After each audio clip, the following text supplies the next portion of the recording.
So I'm going to start by removing this air intake and the coolant overflow. And you don't have to do this, but I'm going to do it just because it's going to make handling the belt a lot easier, especially putting it back on, because you have to reach in for all the pulleys, and having these out of the way, it just gives you more access, and it's really not that difficult to do. So you don't have to do it, but I will. Going to start with the coolant overflow, 10mm bolt right here. Pull this straight out like this, and just flip it over to the side here, and just let it sit there. I'm going to put this bolt back so I don't lose it. Two 10mm bolts for the air intake.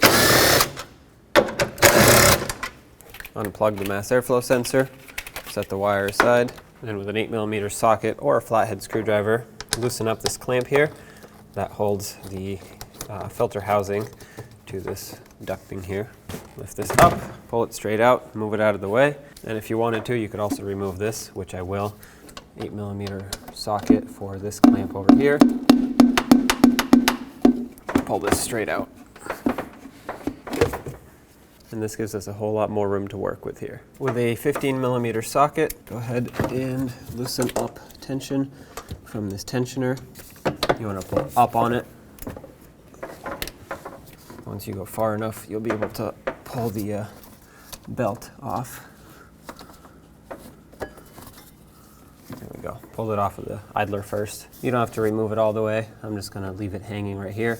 Let's disconnect the negative battery terminal. You can use an 8mm ratchet or wrench, break it free, remove the battery cable, and set it aside. There are two 15mm bolts that hold this alternator in. They're both right here. So let's start with this one.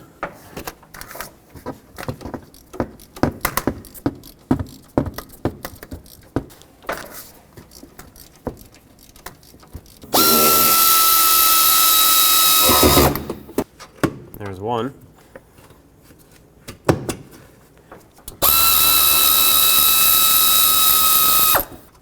There's the other. At this point, you should be able to pry this alternator out of here. Now there is wiring connected to it, but it's easier to get the wiring off once the alternator is free. All right, let's get a pry bar.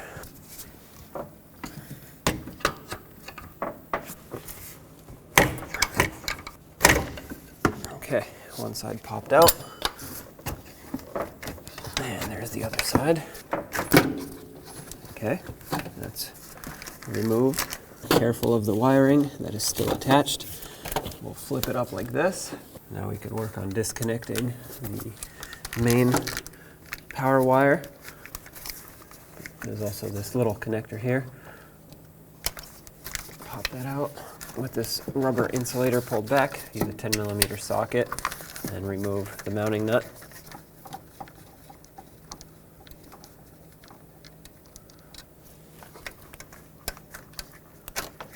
Okay, and now, there it is. These two dowels here, they slide in and out, or at least they're supposed to. And to install the new alternator, it's easiest if you push them out a little bit, and then once you put the bolt in on the new alternator, they'll squeeze in. But pushing them out will actually make it a whole lot easier to line up the alternator once it's dropped into place. Otherwise, you'll have to basically either pry it or hammer it down, just like we did to take it out. So take a hammer and punch these out a little bit. They won't come all the way out, at least not in this direction. There we go. Take your new alternator, slide it in here, and just like the old one, I'm going to place it down, facing down like this, just so I can connect the two wires. I'm going to start with the main power terminal here. Take the nut off. At this point, you want to make sure that this connection is clean. This one is somewhat clean, but I will sand it down a little bit more. That way I ensure that it makes a perfect connection. So just take a little bit of sandpaper or a wire brush, whatever you have, and just give it a light scuff. Okay, that's perfect. Slide this down, put on the mounting nut. Let's snug it up. Don't over tighten this though, it's easy to accidentally break the stud internally, and obviously you don't want to do that. Hold the wire as you tighten so that it doesn't want to twist, and just snug it. That should be plenty tight. Connect the other electrical connector over here. If you wanted to, you could put a little bit of silicone paste on the top of this, which I will do.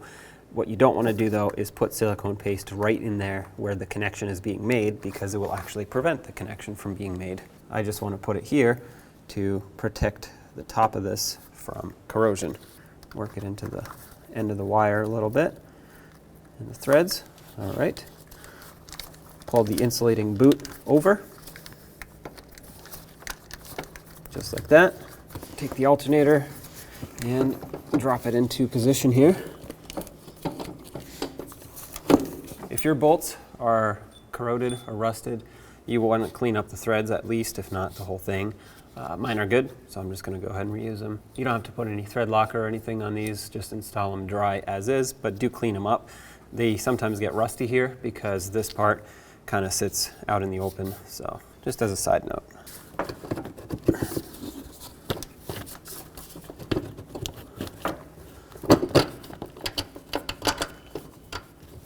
That's in, and that's in. Let's thread them on.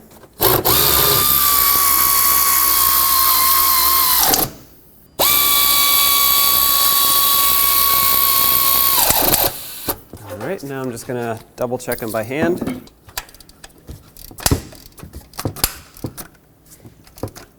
Okay, nice and snug. It pulled the bushing in, as you can hear. Okay, that's tight. At this point, we can reconnect the battery.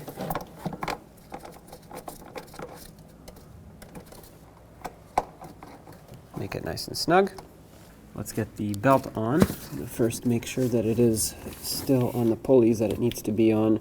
The idler over the tensioner. From the tensioner, it goes down under the crank, so I'll check that in a second. This one has to be over the water pump here. Pull it up over the alternator. Slide it underneath this idler. Put tension on it, and let's double check it. It's on the idler. It's on the alternator. It is on the tensioner.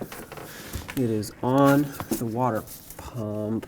Yep, it's on the water pump flat. It's all the way on the power steering pump pulley. It is. I'm just going to double check the crank.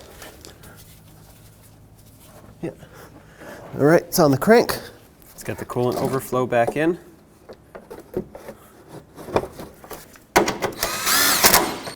Put this back in. If you don't know how it goes, there's an arrow right here that shows you which direction it goes in. Make sure it's bottomed out all the way. Snug up the clamp.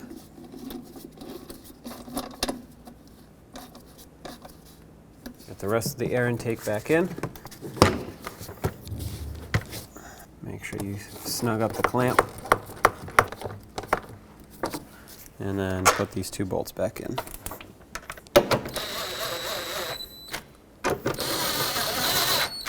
And don't forget about the mass airflow sensor.